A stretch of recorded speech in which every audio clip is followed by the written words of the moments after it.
Item 123.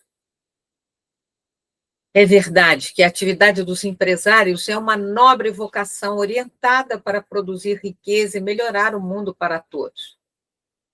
Deus incita-nos, esperando que desenvolvamos as capacidades que Ele nos deu, bem como as potencialidades de quem encheu o universo. Nos seus desígnios, cada homem é chamado a promover o seu próprio desenvolvimento.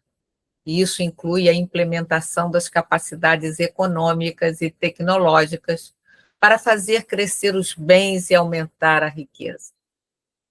Mas essas capacidades dos empresários, que são um dom de Deus, deveriam, em todo caso, orientar-se claramente para o desenvolvimento das outras pessoas e a superação da miséria, especialmente através da criação de oportunidades de trabalho diversificadas. A par do direito de propriedade privada, sempre existe o princípio mais importante e antecedente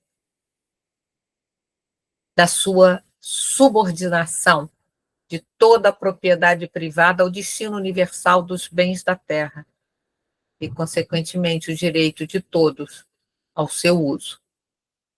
Direito dos povos, item 124.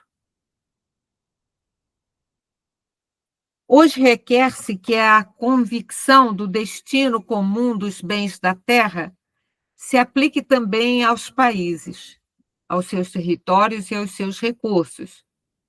Se olharmos não só a partir da legitimidade da propriedade privada e dos direitos dos cidadãos de uma determinada nação, mas também a partir do primeiro princípio do destino comum dos bens, então podemos dizer que cada país é também do estrangeiro, já que os bens de um território não podem ser negados a uma pessoa necessitada que provenha de outro lugar. Pois, como ensinaram os bispos dos Estados Unidos, há direitos fundamentais que precedem qualquer sociedade, porque derivam da dignidade concedida a cada pessoa enquanto criada por Deus. Item 125. Isso supõe também outra maneira de compreender as relações e o intercâmbio entre países. Se toda pessoa possui uma dignidade inalienável, se todo ser humano é meu irmão ou minha irmã, e se na realidade o mundo pertence a todos, não importa se alguém nasceu aqui ou vive fora dos confins de seu próprio país. Também a minha nação é corresponsável pelo seu desenvolvimento, embora possa cumprir tal responsabilidade de várias maneiras, acolhendo-o generosamente quando requeira uma necessidade imperiosa, promovendo-o na sua própria terra, não desfrutando nem esvaziando os recursos naturais a países inteiros e não favorecendo sistemas corruptos que impedem o desenvolvimento digno dos povos. Isso que é válido para as nações aplica-se às diferentes regiões de cada país, entre as quais se verificam muitas vezes graves desigualdades.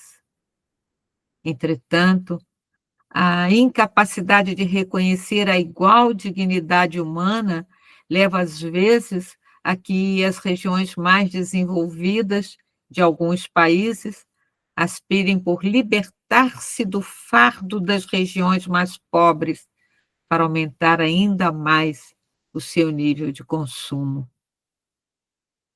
Item 126.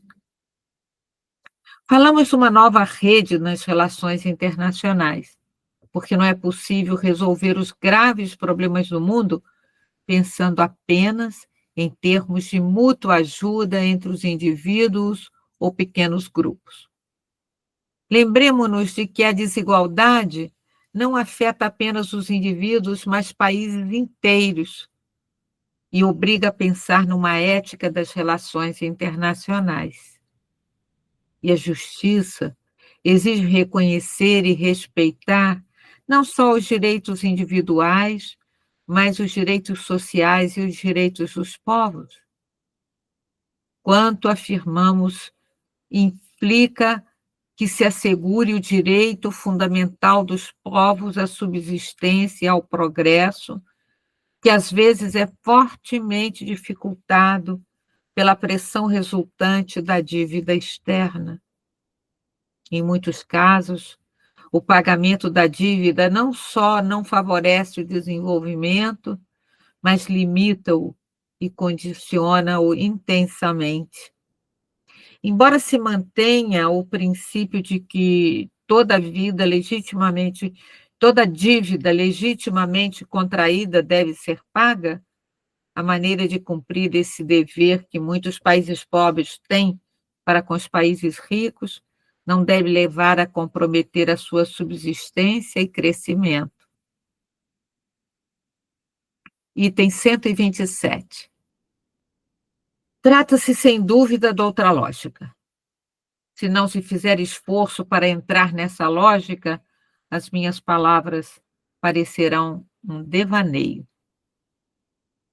Mas se aceita o grande princípio dos direitos que brotam do simples fato de possuir a inalienável dignidade humana, é possível aceitar o desafio de sonhar e pensar numa humanidade diferente.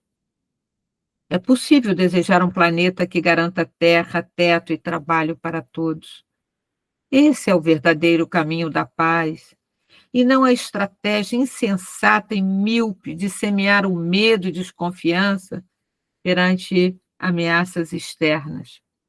Com efeito, a paz real e duradoura só é possível a partir de uma ética global de solidariedade e de cooperação ao serviço de um futuro modelado pela interdependência e a corresponsabilidade da família humana inteira.